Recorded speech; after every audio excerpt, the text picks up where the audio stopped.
दोस्तों आज मैं सन 2022 की ब्लास्टेड मूवी को एक्सप्लेन करने वाला हूँ। अगर आपको कहानी पसंद आए तो वीडियो को लाइक और चैनल को सब्सक्राइब कर लेना। Now let's explain this movie. कहानी की शुरुआत में हम मूवी के लीड एक्टर सेबेस्टियन को देखते हैं, जो जंगल में किसी चीज से भागता हुआ नजर आता है, जो एक लकड़ी से पैर टकराने के कारण गिर जाता है और हम उसके सामने एक चमकदार ग्रीन लाइट को देखते हैं और वो सेबेस्टियन पर अटैक कर देती है। तभी सीन शिफ्ट हो जाता है और हमें उस लाइट के ऊपर रिसर्च करते हुए कुछ पुरानी पिक्चर्स दिखाई जाती हैं, पर उन साइंटिस्ट को इस लाइट के बारे में कोई डिटेल नहीं मिली है। इसके बाद सीन शिफ्ट होता है दो लड़कियों पर, जो एलियन से जुड़ी हुई चीजों को डिस्कवर करने के लिए एक केव में जाने वाली थी, जहां स्टीन जो अपनी थ्योरी पर रिसर्च करने के लिए केव में जाती है और साथ में स्टीन की फ्रेंड उसका ब्लॉग शूट करती है। अब केव में जाने पर स्टीन को एक पत्थर में लाइट दिखाई देती है और जैसे ही वो उसे टच करती है तो एक रास्ता ओपन हो जाता है जो केव के और अंदर जाता हुआ दिखाई दे रहा था। अब वो दोनों उसके अंदर जाती हैं, जहाँ स्टीन को एक मशीन दिखाई देती है। स्टीन के टच करने पर वो मशीन स्टार्ट हो जाती है, जिससे एक लाइट निकलती है जो स्टीन को काफी जोर से हिट करती है, जिस कारण स्टीन बेहोश हो जाती है। अब जैसे ही उसकी फ्रेंड उसे उठाती है तो स्टीन उस पर अटैक कर देती है और साथ ही हम स्टीन की आंखों में वो ग्रीन लाइट देखते हैं। इसके बाद सीन शिफ्ट होता है सेबेस्टियन पर, जो अपने किसी प्रेजेंटेशन को लेकर काफी नर्वस दिखाई देता है। तभी वहाँ उसका फ्रेंड ओडून वहाँ आता है, जो बताता है कि उसने सेबेस्टियन के लिए बैचलर पार्टी रखी है और वो अगले दिन हेजलाडेन नाम की जगह पर जा रहे हैं, जहाँ वो कई गेम खेलेंगे और पार्टी कर एंजॉय करेंगे।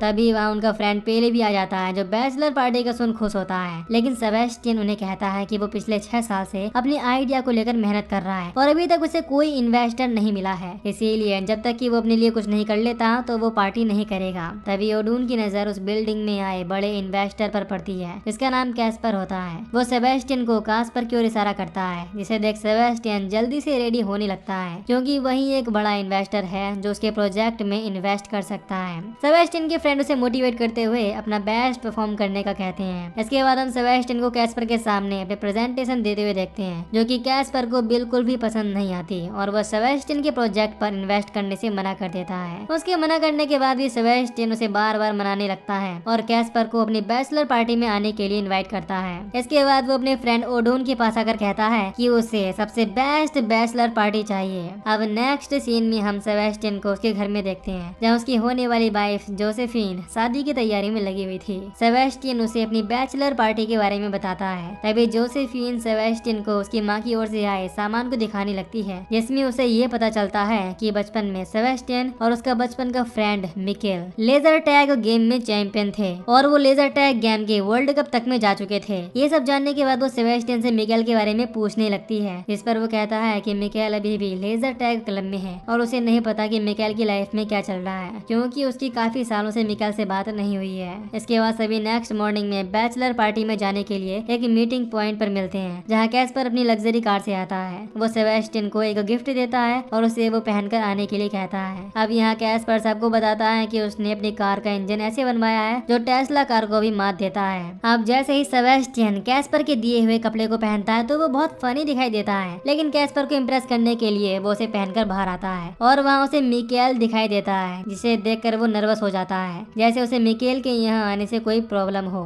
अब वो ओडून से पूछता है कि मिकेल के बारे में उन्हें किसने बताया और किसने इनवाइट किया है। इस पर ओडून बताता है कि जोसेफिन ने मिकेल के बारे में बताया था कि वो तुम्हारा बचपन का फ्रेंड है, इसीलिए मैंने उसे इनवाइट कर लिया। अब मिकेल सेबेस्टियन से पूछता है कि क्या तुमने हमारे किस्से अपने दोस्तों को बताए हैं। इस पर सेबेस्टियन मना करता है और मिकेल को भी बताने से मना करने लगता है। ये देखकर कैस्पर मिकेल को अपनी कार में साथ चलने का कहता है और बाकी के लोग ओडून की वैन में आते हैं। इसके बाद वो अपनी डेस्टिनेशन पर पहुंच जाते हैं, जहां और भी लोग पार्टी करते हुए दिखाई देते हैं। तभी हम स्टीन को उन लोगों के पास आते हुए देखते हैं, जो कि कई लोगों को उस लाइट से पजेस करके और भी लोगों को पजेस करने के लिए वहां आई है। वो पार्टी कर रहे उन लोगों को भी पजेस कर लेती है। फिर सीन शिफ्ट हो जाता है, जहाँ हम सेबेस्टियन और उसके फ्रेंड्स को पार्टी एंजॉय करते हुए देखते हैं। यहाँ सेबेस्टियन अभी भी कैस्पर को इम्प्रेस करने में लगा हुआ था, लेकिन मिकेल के कारण उसकी काफी इंसल्ट होती है, इसीलिए वो बाहर आ जाता है, जहाँ उसे रोते हुए पेले देख लेता है। इसीलिए पेले उसे शांत करके ये मोमेंट एंजॉय करने को कहता है। फिर हम मिकेल को सेबेस्टियन के पास आते हुए देखते हैं, जो उसके लिए एक गिफ्ट लाया था, इसमें new version laser light gun थी। यहाँ सेबेस्टियन उससे पूछता है कि वो अभी भी ये गेम खेलता है। इस पर मिकेल हाँ में जवाब देता है। इस दौरान सेबेस्टियन मिकेल से रिक्वेस्ट करता है कि वो उसके दोस्तों के सामने उसके बचपन की कहानियों को लेकर उसका मजाक न उड़ाए। साथ ही मिकेल को कहता है कि वो अब से उसे अपना फ्रेंड नहीं मानता।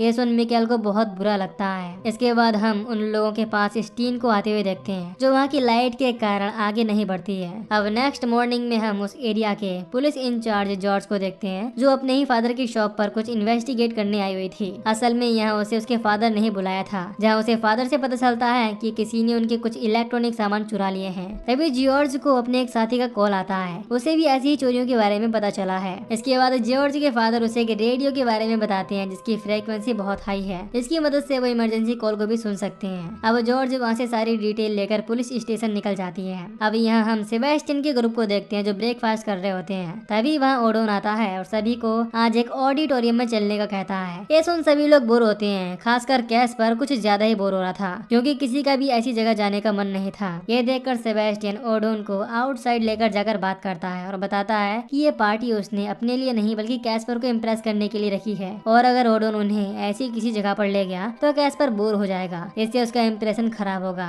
साथ ही वो ओडोन को कहता है कि मेरा मन था कि कैस्पर उनके साथ यानी कि हमारे साथ यहाँ आए, जबकि वो अपनी कार से यहाँ आया था। खैर इसके बाद सेबेस्टियन अंदर जाता है और कैस्पर से कहता है कि वो अब यहाँ से पैंट गेम खेलने के लिए जाएंगे। ये सुन सभी रेडी हो जाते हैं और कैस्पर को भी ये आइडिया पसंद आता है। अब जैसे ही कैस्पर अपनी कार में बैठकर उसे चालू करता है तो कार बार बार नो सर्विस बता रही होती है, जिससे परेशान होकर कैस्पर को गुस्सा आता है और वो ओडोन की वैन में जाकर बैठ जाता है। अब यहाँ सेबेस्टियन को पता चलता है कि ओडोन ने कैस्पर की कार के इंजन का स्विच निकाला है ताकि वो उनके साथ चले, जैसा कि सेबेस्टियन चाहता था। अब सेबेस्टियन उस स्विच को अपने पास रख लेता है और वो सभी पैंट गेम खेलने निकल जाते हैं। अब वहाँ पहुँचने पर उन्हें कोई दिखाई नहीं देता, इसीलिए वो वहाँ से पैंट गन उठाकर खुद ही गेम खेलना शुरू कर देते हैं, जहाँ कैस्पर और मिकेल एक टीम में होते हैं और दूसरी टीम में सेबेस्टियन और ओडोन थे। अब ओडोन कैस्पर को शूट करके गेम से आउट कर देता है, जिससे उसे लगता है कि इस बात से नाराज होकर कहीं कैस्पर उसे ऑफिस से न निकाल दे। इसीलिए सेबेस्टियन उसे मिकेल को आउट कर फिर से गेम शुरू करने का कहता है। इसीलिए वो दोनों अब मिकेल को आउट करने के लिए उस पर शूट करने जाते हैं, जहाँ सेबेस्टियन को वो एक विंडो पर दिखाई देता है, जिसे सेबेस्टियन शूट कर देता है। तभी हम देखते हैं कि पीछे साइड मिकेल ओडोन पर शूट कर रहा है। ये देखकर सेबेस्टियन डर जाता है, क्योंकि अभी उसने जिस पर शूट किया था वो मिकेल नहीं बल्कि कोई दूसरा आदमी था। अब सभी उस आदमी को देखने उसके पास जाते हैं, जो कि बेहोश था। उसे चेक करने के लिए जैसे ही उसकी बॉडी से गन टच करते हैं तो अचानक उसकी आंखें खुलती हैं, जिनसे ग्रीन लाइट आ रही थी। अब वो आदमी उनके ऊपर अटैक कर देता है और पेले के हाथ में बाइट कर देता है। तभी मिकेल अपनी गन को उसके फेस पर मार कर उसे बेहोश कर देता है। इसके बाद वो सभी इसी सिचुएशन से भागने लगते हैं, लेकिन उनकी वैन का इंजन गायब था। इसके बाद कैस्पर अपना फोन मांगता है, जिससे कि वो सब कैब बुलाकर वहां से जा सकें, लेकिन ओडन बताता है कि उनके फोन भी वैन से गायब हो चुके हैं। इसीलिए वो सभी पैदल जाने का डिसाइड करते हैं और ओडन की बताई उस लैब की ओर निकल जाते हैं, क्योंकि वहीं एक जगह सबसे पास थी, जहाँ जाकर वो पुलिस को कॉल करके अपने साथ हुए हादसे की बात बताएंगे। अब वो उस जगह पर पहुंच जाते हैं, लेकिन उस लैब के अंदर मिकेल और सेबेस्टियन ही जाते हैं और बाकी के लोग बाहर रहकर नजर रखते हैं। इसके बाद वो वहाँ के टेलीफोन से पुलिस को कॉल करते हैं, जिनका कॉल जॉर्ज उठाती है। वो उसे सारी बातें बताती हैं कि उन्होंने एक अजीब आंख वाले आदमी को देखा था, जिसने उन पर अटैक भी किया था। ये सुनकर जॉर्ज को लगता है कि कोई उसे कॉल करके प्रैंक कर रहा है, इसीलिए वो उन्हें स्टीन को कॉल देने का कहती है, क्योंकि ये लैब स्टीन की ही है। इसी दौरान बाहर बैठे उनके दोस्त एक कार को वहाँ आते हुए देखते हैं। इसे देख वो तीनों छुप जाते हैं, क्योंकि उन्हें लग रहा था कि ये उसी आदमी के फ्रेंड हैं जो उन्हें ढूंढते हुए यहाँ आए हैं। जहाँ हम देखते हैं कि कार से स्टीन उतरती है, इसके साथ एक आदमी किसी की बॉडी को रखे हुए है। अब वो दोनों लैब के अंदर जाने लगते हैं, जिन्हें मिकेल ऊपर आते हुए देखता है। इसीलिए वो डर कर सेबेस्टियन को लेकर बेसमेंट में छुप जाता है। इसके बाद स्टीन के साथ आया वो आदमी डेड बॉडी को बेसमेंट में डाल देता है, जिसे देख वो दोनों बहुत डर जाते हैं। तभी उनकी नजर वहाँ रखी और डेड बॉडीज पर पड़ती है। इसके बाद स्टीन अपने आदमी को कहती है कि वो उस बॉडी को चेक करे कि वो कहीं जिंदा तो नहीं है। इसीलिए वो आदमी बेसमेंट में जाता है, जिससे सेबेस्टियन और मिकेल वहाँ छुप जाते हैं और उस आदमी से वो दोनों बच जाते हैं। तभी वो स्टीन को नीचे आते हुए देखते हैं, जो उस आदमी को पकड़कर किसी वैली नाम के शख्स को ढूंढने का कहती है। इस दौरान हम स्टीन और उस आदमी की बॉडी से ग्रीन लाइट जलते हुए देखते हैं। इसे देख सेबेस्टियन और मिकेल डर जाते हैं। उन्हें कुछ समझ नहीं आ रहा होता कि वो लोग कौन हैं और उनकी बॉडी से वो लाइट कैसे निकल रही थी। इसके बाद जैसे ही स्टीन उस लैब से बाहर आती है तो दोनों वहाँ से बाहर जाकर अपने फ्रेंड्स के पास जाते हैं, जहाँ मिकेल उन्हें बेसमेंट में देखे हुए सीन को बताता है कि उनके साथ क्या हुआ, लेकिन सेबेस्टियन ऐसा कुछ भी सीन ना दिखने का कहता है। मिकेल को समझ नहीं आता कि वो सब कुछ देखने के बाद भी उन्हें झूठ क्यों कह रहा है। अब सेबेस्टियन सबसे पैदल ही अपना रास्ता खोजने का कहता है, क्योंकि फोन पर पुलिस को मिकेल ने एलियन की बात बताई तो उन्हें उसकी बात पर यकीन नहीं हुआ। अब इसके बाद सभी जंगल की ओर आगे बढ़ने लगते हैं। तभी रास्ते में मिकेल सेबेस्टियन से पूछता है कि उसने सबसे झूठ क्यों बोला कि उसने बेसमेंट में कुछ नहीं देखा। इस पर सेबेस्टियन कहता है कि वो नहीं चाहता कि कैस्पर का टाइम बुरा हो, क्योंकि वो बैचलर पार्टी के बहाने कैस्पर को इम्प्रेस करना चाहता है, ना कि उसे डराना। ये सुन उन मिकाएल को गुस्सा आता है कि सेबेस्टियन को अभी भी अपनी पड़ी हुई है, जबकि उन सबकी जान खतरे में है। इसीलिए मिकाएल उस पर चिल्लाने लगता है और सबको सच बताने का कहता है। सेबेस्टियन कुछ समझा पाता तभी उन्हें एक बस की आवाज सुनाई देती है। वो सभी छुपकर उस बस की ओर जाते हैं जहाँ उन्हें कुछ लोग दिखाई देते हैं। तभी वो वहाँ 2 लोगों को आते हुए देखते हैं जो बस के अंदर जाकर बस के सभी लोगों को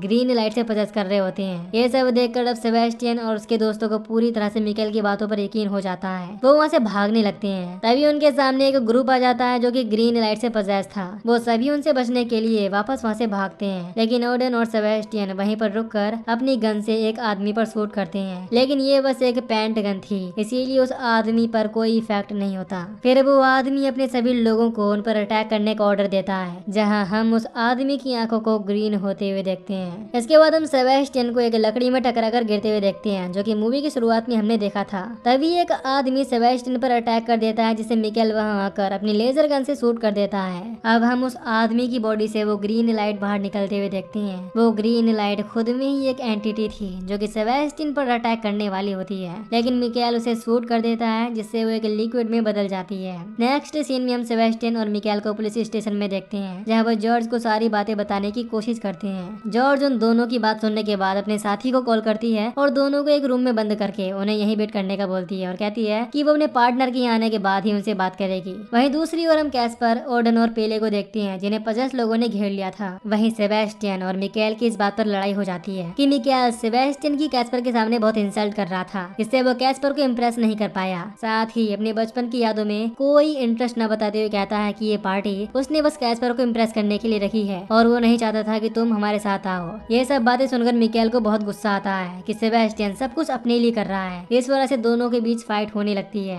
तभी वहाँ जॉर्ज आकर उन्हें बताती है कि उसका साथी आ गया है और उनसे बात करना चाहता है। वो जैसे ही बाहर आती है तो देखती है कि पुलिस ऑफिसर के साथ वही शख्स था जिसे उन्होंने पेंट गन से शूट किया था, और उस लैब में स्टीन के साथ भी उसे ही देखा था। उस आदमी ने ऑफिसर को भी अपने बस में कर लिया था। वो ऑफिसर से सेबेस्टियन और मिकाएल को अरेस्ट करने का कहता है, लेकिन तभी मिकाएल आगे बढ़कर अपनी लेजर गन से ऑफिसर पर शूट कर देता है, जिससे उस ऑफिसर के अंदर से वो ग्रीन लाइट बाहर हो जाती है और वो बेहोश हो जाता है। अब जॉर्ज भी समझ जाती है कि उन दोनों की सभी बातें सच थी। तभी वो उस आदमी की आंखों में ग्रीन लाइट देखती हैं, जिसके बाद वो उन पर अटैक करने आता है, लेकिन सेबेस्टियन उसे गिरा देता है और मिकाएल अपनी गन को उस पर पॉइंट कर देता है। अब जॉर्ज उसे एक कुर्सी पर बिठाकर उसके हाथों को बांधकर उससे सवाल करने लगती है। इस दौरान सेबेस्टियन और मिकाएल जॉर्ज को लैब में देखी लाशों के बारे में बताते हैं, इससे जॉर्ज उन पर गुस्सा करने लगती है कि उन्होंने ये बात उसे अब बताई है। इसके बाद अपनी पुलिस फोर्स को कॉल करने लगती है। इसी मौके का फायदा उठाकर वो बंधा हुआ आदमी अपने साथियों को अपनी पावर से एक सिग्नल देता है। इसके बाद हम देखते हैं कि उसके सभी साथी उस लैब को डिस्ट्रॉय करने लगते हैं और साथ ही उस एरिया के सभी फोन नेटवर्क भी चले जाते हैं। इस कारण जॉर्ज कोई कांटेक्ट नहीं कर पाती। ये देख वो आदमी बहुत खुश होने लगता है। इससे गुस्सा होकर मिकाएल उसे शूट करके उसके अंदर की ग्रीन लाइट को मार डालता है। ठीक उसी समय हम जॉर्ज के साथी को उड़ते हुए देखते हैं, जिसका नाम बेंजामिन होता है। वो बताता है कि वो लोग सभी को अपने बस में कर रहे हैं और कहीं ले जा रहे हैं। इसके बाद सीन शिफ्ट होता है कैस्पर, पेले और ओडोन पर, जिन्हें वो लोग किडनैप करके ले जा रहे होते हैं। वहाँ हम कैस्पर को बहुत गुस्से में देखते हैं, क्योंकि वो बहुत डर चुका था और यहाँ से किसी तरह निकलना चाहता था। वहीं कैस्पर से पता चलता है कि उसका कोई भी फ्रेंड नहीं है। इस पर पेले उसे कहता है कि वो सब उसके फ्रेंड ही हैं और कैसे भी करके उसे बाहर निकाल लेंगे। दूसरी ओर पुलिस स्टेशन में सेबेस्टियन और मिकाएल सभी लोगों को बचाने का प्लान सोचने लगते हैं। तभी सेबेस्टियन की नजर वहाँ के मैप पर पड़ती है, जिसे देख वो समझ जाता है कि वो लोग सभी लोगों को किस जगह पर लेकर जा रहे हैं। असल में सेबेस्टियन ने ये जगह उस लैब में लगे एक मैप पर देखी थी, जो कि मैप में हाईलाइट दिख रही थी। अब सेबेस्टियन मिकाएल जॉर्ज को और उसके साथी बेंजामिन को जॉर्ज के फादर की शिप पर छोड़ते हैं, क्योंकि जॉर्ज को मालूम था कि वो अपने फादर की शॉप से पुलिस को कांटेक्ट कर पाएगी, साथ ही वो वहाँ सेफ भी रहेगी। अब यहाँ से सेबेस्टियन और मिकाएल अपने दोस्त और बाकी लोगों को बचाने उस जगह पर जाने लगते हैं। अब जॉर्ज उन्हें जिंदा रहने का ऑर्डर देते हुए कहती है कि इसमें बहुत खतरा होगा और तुम्हें संभल कर रहना होगा। अब मिकाएल अपनी गन जॉर्ज को देता है ताकि वो ग्रीन लाइट से पजेस लोगों से बच सके। इसके बाद हम देखते हैं कि सेबेस्टियन और मिकाएल के बीच भी अब अच्छे से बात होने लगी है। वो फिर से अच्छे दोस्त बन जाते हैं और सेबेस्टियन अपने किए बिहेव के लिए शर्मिंदा भी था। अब वो दोनों वहाँ से अपनी वैन के पास जाते हैं, जो कि पेंट गेम की जगह पर थी। असल में उस वैन में मिकाएल का लेजर लाइट गेम का पूरा सामान रखा हुआ था और उन्हें उन लोगों से लड़ने के लिए उसकी जरूरत थी। इसीलिए वो पेंट गेम की जगह पर आ जाते हैं, जहाँ पजेस लोग मौजूद होते हैं। इसीलिए मिकाएल सेबेस्टियन को कार से उतारकर उसे वो सामान लाने का कहता है और वो उन पजेस लोगों को अपनी ओर अट्रैक्ट करके उनका ध्यान डाइवर्ट करता है। इसके बाद सेबेस्टियन वैन के पास पहुंच जाता है, पर उसकी ओर 2 पजेस्ड लोग भाग भागते हुए आ रहे थे। अब सेबेस्टियन वैन से लेजर गन निकालता है, लेकिन वो उसे चल नहीं पाती। तभी वह मिकाएल कार लेकर आता है और पजेस्ड लोगों को टक्कर मारकर सेबेस्टियन को बचा लेता है। अब वो लोग मिकाएल के गेम का पूरा सेट पहन लेते हैं और लेजर गन लेकर पेंट गेम के अंदर आ जाते हैं, जहाँ बहुत सारे पजेस्ड लोग उनके सामने थे, जिन्हें वो दोनों एक एक करके उनके अंदर की ग्रीन लाइट को बाहर निकाल देते हैं। फिर एक रूम में उन्हें कई पजेस्ड लोग घेर लेते हैं, लेकिन वो दोनों अपने बचपन में खेले हुए गेम को याद करके उसी स्ट्रेटेजी के साथ उन्हें मारते हैं। अब वहाँ बस एक ही आदमी बचा हुआ था जिसे मिकाएल शूट करने वाला था, लेकिन सेबेस्टियन ऐसा करने से मना करते हुए कहता है कि उसके पास एक प्लान है और हम उस आदमी को वहाँ से भागते हुए देखते हैं। इसके बाद जंगल के बीचों बीच हम आसमान में ग्रीन लाइट को देखते हैं, जहाँ से सीन उसी केव में शिफ्ट होता है जहाँ स्टीन पजेस हुई थी। वहाँ हम कैस्पर, पेले और ओडून को देखते हैं, जिन्हें वो लोग पकड़ कर लाए हुए थे। वहाँ पर कई लोग और मशीन होती है, जहाँ कैस्पर की कार भी नजर आती है। इसके बाद हम जॉर्ज को देखते हैं, जिसका पुलिस से कांटेक्ट हो जाता है, लेकिन जॉर्ज की एलियन वाली बात सुनकर वो उस पर हंसने लगते हैं और कॉल कट कर देते हैं, जिससे गुस्सा जॉर्ज अपने फादर पर भी चिल्ला देती है। ये सुन उसका साथी उसे बताता है कि तुम्हारे फादर तुम्हारी बहुत फिक्र करते हैं। जब हम ड्यूटी पर होते हैं तो फोन पिक नहीं करते हैं, इसीलिए तुम्हारे फादर रेडियो की मदद से मुझसे तुम्हारे बारे में पूछते थे कि तुम सेफ हो या नहीं। इसी वजह से तुम्हारे फादर ने वो रेडियो लिया था। यह सुन जॉर्ज इमोशनल हो जाती है, लेकिन तभी हम शॉप के बाहर एक बस को आते हुए देखते हैं। ये वही बस थी जिसमें आई टूरिस्ट को ग्रीन लाइट से पजेस कर लिया था। अब जॉर्ज अपने फादर से शॉप की शटर गिराने का कहती है, लेकिन तभी लाइट चली जाती है और वो शटर नीचे नहीं कर पाते। अब फादर जल्दी से अंदर जाते हैं और लाइट ठीक करने लगते हैं। जहाँ लाइट ठीक होने के बाद बेंजामिन शटर गिराता है, लेकिन शटर के दबाते ही शटर टूट जाती है। वहीं दूसरी ओर हम जॉर्ज के फादर को भी ग्रीन लाइट से पजेस होते हुए देखते हैं और सीन शिफ्ट हो जाता है। इसके बाद हम केव में स्टीन को देखते हैं, जो वहाँ लाए हुए लोगों को उसी लाइट से पजेस कर रही होती है, जिसमें वो कैस्पर की कार इंजन को इस्तेमाल कर रहे होते हैं। वहीं हम सेबेस्टियन और मिकाएल को अंदर आते हुए देखते हैं, जो उसी पजेस्ड आदमी का पीछा करते हुए वहाँ पहुंचे थे। अब कैस्पर को उस लाइट के सामने खड़ा किया जाता है, लेकिन तभी स्टीन के पास एनर्जी खत्म हो जाती है और वो अपने आदमी से ऐसे और करंट लाने का कहती है। इस पर कैस्पर दिमाग चलाते हुए कहता है कि वो उसका इंजन है और उसके पास ऐसे कई इंजन हैं जो उन्हें लाकर दे सकता है, लेकिन इसके बदले उसे और उसके फ्रेंड्स को छोड़ना होगा। इस बात से स्टीन गुस्से में कैस्पर की गर्दन पकड़ लेती है और केवल उसे यहाँ से जाने का कहती है। ये सुन कैस्पर उसकी बात मान लेता है और सिर्फ अपनी जान बचाने का कहते हुए अपने फ्रेंड्स को साथ ले जाने से मना करता है। अब स्टीन उसे जाने देती है, लेकिन उसे धमकी भी देती है कि अगर वो इंजन नहीं लाया तो वो उसे जान से मार देगी।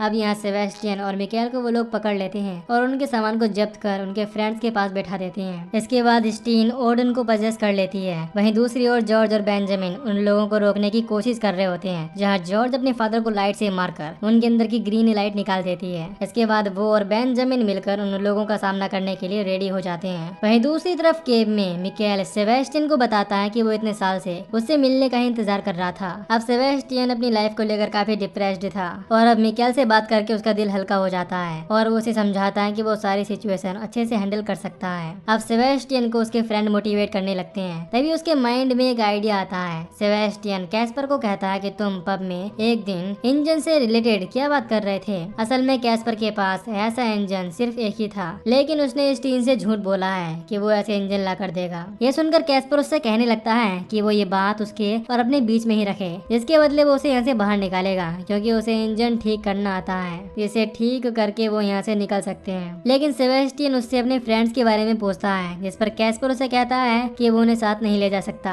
क्योंकि वो लेडी सिर्फ उसे ही बाहर जाने देगी। अब कैस्पर सेबेस्टियन को उसके प्रोजेक्ट में इन्वेस्ट करने की बात भी करता है, लेकिन सेबेस्टियन अब अपने फ्रेंड्स के बारे में सोचने लगता है और अपने पास रखे कैस्पर के इंजन की चाबी उस इंजन में लगा देता है, जिससे वहाँ बहुत ही ज्यादा एनर्जी निकलती है और सामने वाला गेट जो कई सालों से बंद था वो ओपन हो जाता है, जिसमें से एक बड़ा और खतरनाक एलियन निकल कर आता है, जिसके सामने सभी पजस लोग झुक जाते हैं। अब स्टीन उसे मास्टर कहकर बुलाती है, जो कि उस मशीन को चलाने लगता है। तभी पेले अपने पास रखी पेंट गन से उस एलियन पर अटैक कर देता है। इससे सभी पजस लोग बहुत गुस्से में आ जाते हैं। जिन्हें देख पेले वहाँ से डरकर भागने लगता है और वो लोग उसके पीछे भागते हैं। साथ ही स्टीन ओडन, पेले के साथ ही सेबेस्टियन, मिकाएल और कैस्पर पर हमला करते हैं। वहीं सेबेस्टियन को अपना जैकेट दिखाई देता है, इसमें लगे बॉम्ब को वो एक्टिवेट कर देता है, इससे वो एक एनर्जी के साथ ब्लास्ट होता है। इससे स्टीन और वो एलियन बेहोश हो जाते हैं, लेकिन दोनों को लग रहा होता है कि वो अब मर चुके हैं। तभी हम एलियन को होश में आते हुए देखते हैं, जो कि सेबेस्टियन और मिकाएल पर हमला कर देता है। अब एलियन दोनों को मारने वाला होता है, तभी ओडन उस लेजर गन से एलियन पर अटैक करने लगता है, क्योंकि ओडन अब सही हो गया था और वो अपने दोस्तों को वहाँ से जाने का कहता है, जिससे वो उनकी जान बचा सके और खुद